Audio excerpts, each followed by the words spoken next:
Good evening. Welcome to the National News Broadcast. I'm Kasini Balachandra. I'm Movin Hettiarachchi and here are today's headlines. The swearing-in of ministers will take place at the historic Mughal Madhua Net on Wednesday. According to the Constitution, the Cabinet will be restricted to 28 ministers and 40 state ministers. There will be no deputy ministers. The Prime Minister says he presented himself for the general election for the first time from Kurunegala at an extremely difficult and challenging period of his political life. Ranil Wickremesinghe has decided to resign from the UNP party leadership. Opposition parties in grave crisis over the selection of National List MPs. Schools recommence academic activities according to health guidelines. Now on to those and more stories. The swearing-in of the cabinet of new ministers will take place at the historic Mughal Madhua in Sri Dalada Maliga premises on Kandy this Wednesday. A special feature has been the restriction of the number of ministers in the cabinet of 30 according to recent constitution. There will be only 28 cabinet ministerial portfolios. There will also be 40 state ministerial portfolios. Another significant feature is the absence of the deputy minister portfolios. The relevant Gazette notification has been issued this evening. The national priorities, policy responsibilities as well as tasks has been taken into consideration in the formulation of the ministries. State ministers have been created to facilitate the implementation of relevant programs for fulfillment of special priorities and tasks of the respective ministries. A presidential media division communique says that the special attention has been focused on sectors such as national defence, economic development, infrastructure facilities, education, health and sports. Allowances have also been made to cover several sections in the rural and agricultural development as well as in the education sector.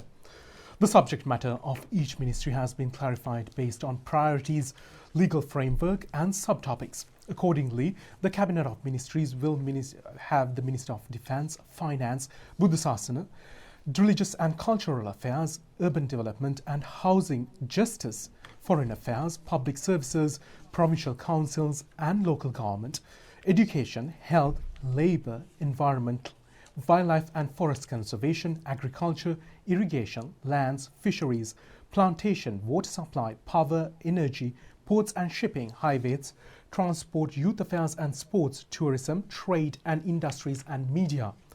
40 state ministries have also been gazetted.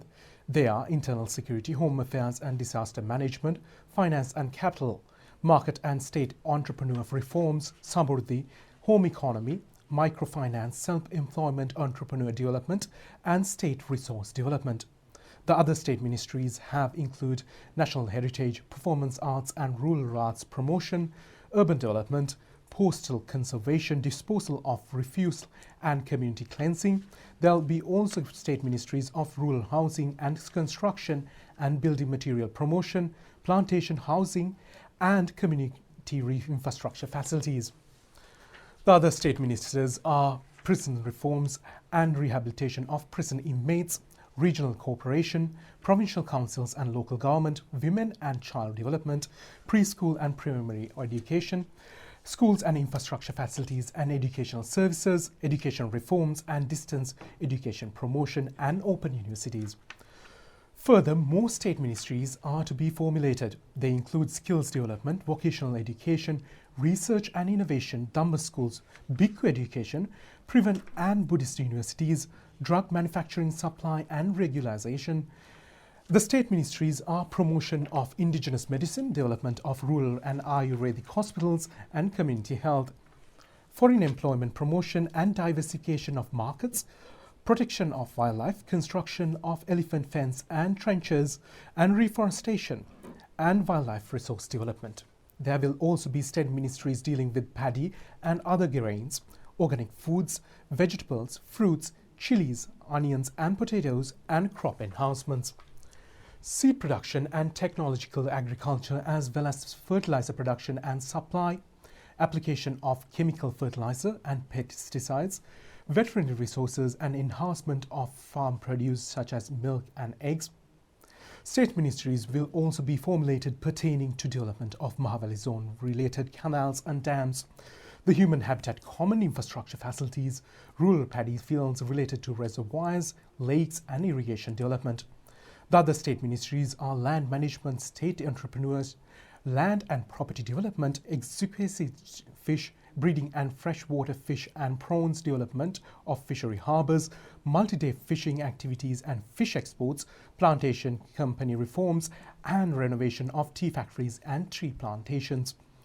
State ministries have also been created for export of diversification of coconut, kithul, palmaria and rubber crops, the promotion of produce related to crops as well as for the development and exportation of cane, maize, cashew, pepper, cinnamon and nutmeg and betel. The other state ministries will deal with rural and regional drinking water supply, solar power, wind power and hydropower generation, container yards, harbour supply and development of boats and shipbuilding industries, as well as state ministries on rural road development and related infrastructure facilities, regularization of vehicle transportation services, train compartments and motor car manufacturing. Some other state ministries are related to rural and school sports, infrastructure facility development, aviation services and export zone development, as well as cooperative services, marketing development and consumer protection, batiks and heirloom clothing and local garment manufacturing, gems and jewelry related industries, cane, brass, clay, furniture and other rural industries development. The 40 state ministries also include postal services and media and vocational development. The new Gazette notification further states that the subject matters, tasks and special priorities as well as relevant institutional and legal structures have been stipulated. The ministers and state ministers will take oaths before the President at the Mughal Madhur of the historic Sri Dalda Maliga premises on Wednesday at 8:45 a.m. The event will be telecasted live on national television. Prime Minister Mahinda Rajapaksa says that he has first contested the general election from the Kurunegala district at an extremely difficult and challenging period in his political life. He has made these remarks in a communique issued to thank all those in the Kurunegala district who have committed to secure the highest number of preferential votes for him in election history. The Prime Minister in his media release further states that first of all he recalls with gratitude the beloved people of Kurunegala who have placed their confidence on him at the parliamentary poll by giving him the highest number of preferential votes in parliamentary election history 2020, amounting to 527,364 votes. Prime Minister also says he further expresses his thanks to all candidates of the Sri Lanka Podujana Peramuna in the Kurunegala district, to all organisers who were engaged in holding public meetings and conducting propaganda, as well as to activists who toiled day and night for his victory. The 2020 parliamentary poll was the 9th election contested by the Prime Minister in his 50 years of political life. The Prime Minister Mahinda Rajapaksa points out that it was in the year 2015 that he first contested the parliamentary poll from the Kurunegala district, which was connected to 4 historical kingdoms. He adds that the voters who have first placed their confidence on him at the 2015 parliamentary election have further strengthened their support at the recent election. The Prime Minister's communique adds that the government headed by President Gotabaya Rajapaksa will take measures to resolve all problems faced by the people in the Kurunegala district. He further says that they have a responsibility before them to create a prosperous and peaceful country, anticipated by not only the people of Kurunegala but of the entire country. He also points out that they will act with responsibility to develop the country according to the vision of prosperity policy statement of the President. The collective development effort will commence hereafter. The media communique issued under the signature of the President also says that the emerging period is a period of the workers, and he expects the contribution of all Sri Lankans in this development effort. Meanwhile, the newly appointed Prime Minister Mahinda Rajapaksa has engaged in religious observances at the Bellanville Rajamaha temple last evening. The Prime Minister has called on the chief incumbent of the Viharaya, Venerable Dr. Bellanville Dharmaratana Thera, and received blessings. Thereafter, he took part in religious observances. The The Venerable Thera, delivering an Anushasana, said that the political change the Prime Minister has initiated from Nugegoda has stunned the world. Chief incumbent of the Bellanville Rajamaha Temple, Venerable Dr. Bellanville Dhammaratana Thera, said that the President has always won their respect. And as a person who has safeguarded the country from grave disaster, the Venerable Thera further states that the people have rectified the shortcoming they committed in the previous election and given a true and correct mandate. This time, the Venerable Thera has also expressed his best wishes to the President to have more strength and courage to further protect the country.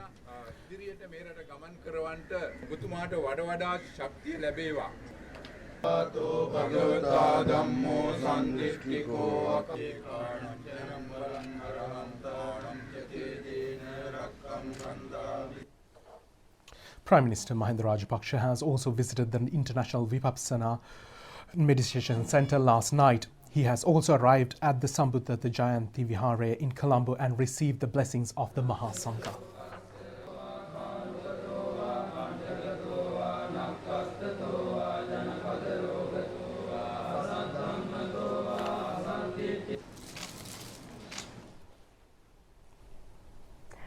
Senior Administrative Officer Gamini Senarath has been reappointed as Prime Minister's Secretary. The appointment has been made by President Gotabaya Rajapaksa. Gamini Senarath has received his letter of appointment from President Gotabaya Rajapaksa at the President's office this morning. He is a graduate of the Kalaniya University. Gamini Senarath has obtained a postgraduate degree in computer technology as well as from the Colombo University. He has entered administrative service in 1984 as an assistant divisional secretary. Gamini Senarath has also functioned one time as the controller of immigration and immigration. He has also served as commissioner of the Department of Motor Traffic and also as chairman of the Sri Lanka Insurance Corporation and Litrogas. Gamini Senarath has also functioned as the additional secretary to the president and chief of presidential staff from 2005 to 2015. Gamini Senarath has also acted as secretary to Prime Minister Mahinda Rajapaksa after the presidential election last November. The academic activities of government schools and government-approved private schools have recommenced today according to health recommendations. These schools were closed down due to COVID-19 and general elections. The schools remained open all 5 days of the week, only for grade 5, 10, 11, 12 and 13. The Ministry of Education has planned to conduct academic activities in other grades under stages. Schools with less than the total number of 200 students are scheduled to conduct academic activities as usual in 5 days of the week. For schools exceeding the total number of 200 students, specific dates have been fixed for each grade to engage in academic activities. For schools with exceeding total number of 200 students, in such schools, the academic activities in grade 2 and 5 will be on Tuesday. These schools will also hold academic activities for grade 3 and grade 5 on Wednesday as well. In addition, grade 4 and 5 will conduct on Thursday and Fridays. For secondary schools exceeding total number of 200 students, academic activities of grade 6 will be on Mondays. In such schools, academic activities of grade 7 will also be held on Tuesday and academic activities of grade 8 on Wednesday. In such schools, grade 9 activities will take place on Thursday and Friday. Meanwhile, secondary schools exceeding total number of 200 students, academic activities from grade 10 to 13 will be conducted on all 5 days of the week. It has also been pointed out that the period of academic activities in grades 6, 7, 8 and 9 in schools will be from 7:30 in the morning till 1:30 in the afternoon. The Ministry of Education further states that for grades 10 to 13, the period of academic activities will be from 7:30 in the morning until 3:30 in the afternoon. Additional Secretary to the Ministry of Education, Ranjit Chandrasekhara, says that the request not to forget to send school food and bottles of water for the students. He further states that students from grade 10 to 13 are being provided 2 intervals of a duration of not more than 20 minutes. As they are engaged in studies until 3:30. Therefore, it is appropriate to hand them over 2 packets of food parcels. The Additional Secretary further states that the extracurricular activities for them or tests will be not conducted during the current school term. The school term will be conducted till the 9th of October. Several days have lapsed since the end of the general election. However, many parties have still not named their national list MPs. Political sources say crisis has erupted over national lists in many parties. The Samagijana Balavega has still failed to declare their national list MPs. It has also been reported that a severe crisis has taken place in the party in this connection.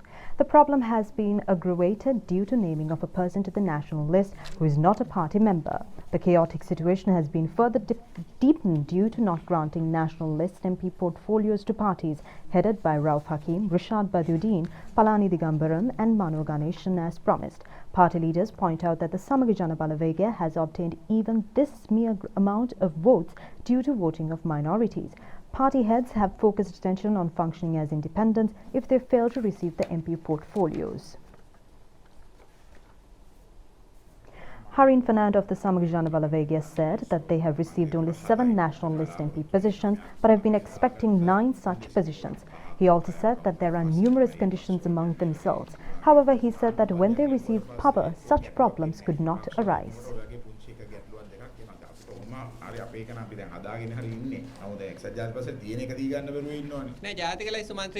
The only seat secured by the United National Party at the recently concluded general election was a national list member post. As Ranil Wickremesinghe has decided to step down from party leadership, this MP position needs to be handed over to the future elected leader of the party. Professor Arshumar Singh of the UNP said that they are having discussions on the national list MP post. The decision will be taken after the conclusion of talks to elect the next leader. He also said that it has been proposed not to give the post to losers.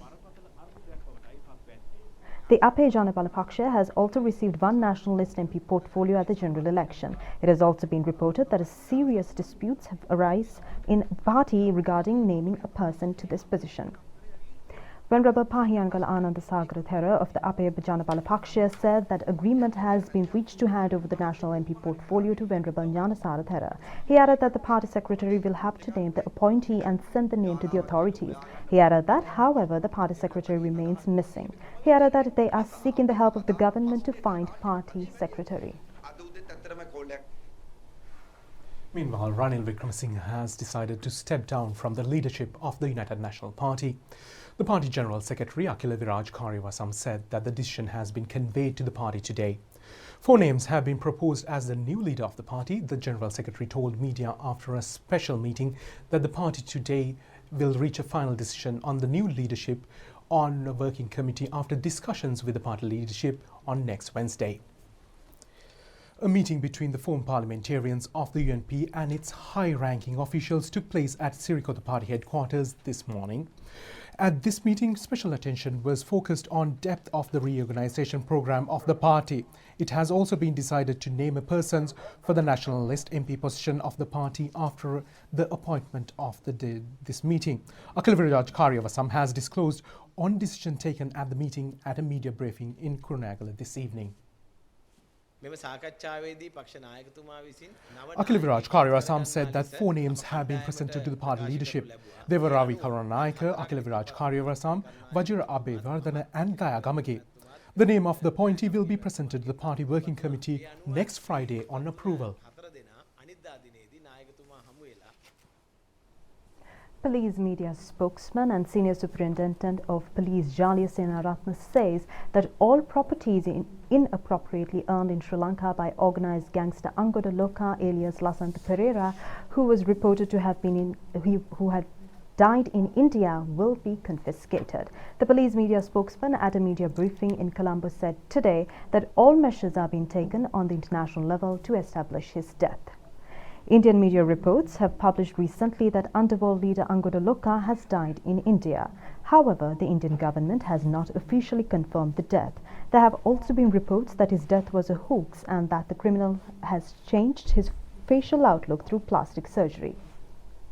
Senior Superintendent of Police and police media spokesman said that it has been confirmed that he has died, but confirmation on the diplomatic level has not been received. He added that in order to verify his death, obtaining of fingerprints and DNA samples will take place.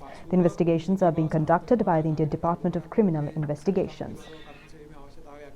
එසේ නැති වුණොත් අපි ඒ සම්බන්ධයෙන් ඔහු යම්කිසි ආකාරයක ඔහුගේ පෙනුම වෙනස් කරලා සැඟවීමට උත්සාහ කරනවාද කියන එක සම්බන්ධයෙන් තවදුරටත් විමර්ශන කරනවා. ඒ වගේම අපරාධකරු හා සම්බන්ධ අපරාධ කල්ලිය විසින් මේ වන විට ප්‍රයාගෙන ඇති දේපල කෝටි 50කට ආසන්න බව අනාවරණය කරගෙන තිබෙනවා. කොළඹ ප්‍රදේශයේ බස්නාහිර පළාත තුල පර්චස් 928ක ප්‍රමාණයක් දකඩම් එම අපරාධ කල්ලිය විසින් නීති විරෝධී ආකාරයට අත්පත් කරගෙන ඇති බව මේ වන විට අනාවරණය කරගෙන තිබෙනවා. The Birihana Crime Inquiry Division has detected 3 vehicles belong to Angodalokka. It has also been revealed that they were registered under the name of a close relative of the gangster. Information has also been revealed regarding several such vehicles, and operations are underway in search of these vehicles. The number of those fully cured of COVID-19 has increased to 2,593. Presently, only 263 persons are undergoing treatment. 23 COVID-19 patients have been reported from Sri Lanka today. All of them are detainees at the Senapura Rehabilitation Centre. The percentage of fully cured COVID-19 patients is 90.44%. The percentage of still under receiving treatment is 9.17%. The number of PCR tests conducted in the country has increased to 171,169, with conducting of 680 PCR tests yesterday. A group of Sri Lankans in Melbourne, Australia has arrived in the island from Rajapaksa International Airport in Mattala last night. The group included 286 persons. All of them were subjected to PCR tests at the airport itself. Thereafter, they have been directed to quarantine. A group of Sri Lankans stranded in Maldives has also arrived in Sri Lanka from Mattala Rajapaksa Airport this afternoon. This group of 178 persons were subjected to PCR tests in the airport. Later, they were directed to a quarantine centre in Galle. The two groups stranded in Japan and Doha, Qatar have also arrived in Sri Lanka from Katunayake International Airport at dawn today. The group, which came from Japan, consisted of 148 persons, and a group of Doha, Qatar were comprised of 28 persons. They were subjected to PCR tests at the airport. Random PCR testing from sections of the society is being conducted continuously. Accordingly, such tests were conducted on select government employees and ordinary public at Karadeniya on mobile test units. Such PCR tests have also been conducted on selected group from Haryala surrounding areas in medical offices of the health officers. 100 such tests were conducted. Taking a look at more local stories, summons have been issued to former Minister Rajatha Senaratne and former chairman of the State Pharmaceuticals Manufacturing Corporation, Rumi Mohammed, who have been accused regarding the controversial white van media discussion during the presidential election period to appear before the courts on the 28th of this month. Upon consideration of the charge sheet presented by the Attorney General, Judge of the Colombo High Court, Gihan Kulatunga, has issued the summons. The charges have been levelled against former State Minister Rajatha Senaratne and other accused regarding making statements on abduction of persons through white vans with the aim of creating a harmful impact on the results of the presidential election. Meanwhile, several ministers, including former Minister Rajatha Senaratne, have appeared before the Commission investigating political victimization, according to a complaint filed by former media spokesman of the Navy, Rear Admiral D.K.P. Dasanayake. Rear Admiral Dasanayake, at the cross-examination, said that he has been transferred based on political factors.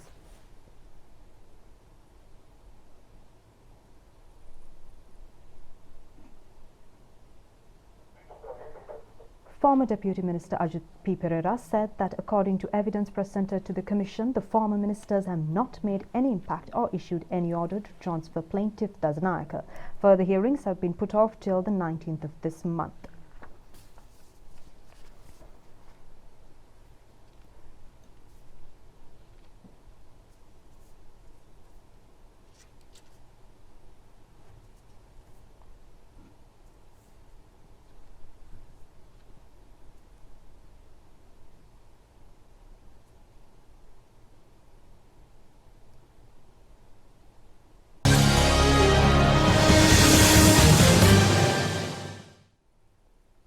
Now on to sports news.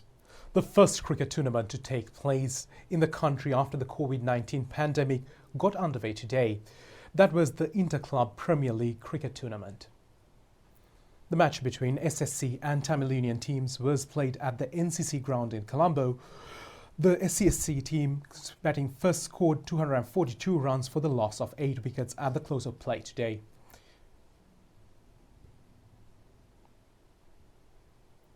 The match between Sri Lanka Army and the NCC team was played at the SCC grounds in Colombo today. At stumps, Army was 236 runs for the loss of 9 wickets.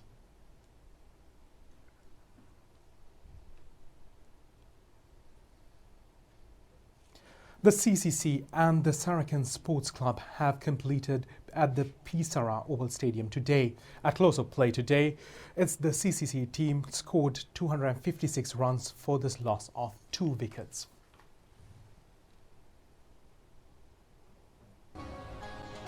That's it for tonight's English News Update. Thank you for joining us. Good night. Good night.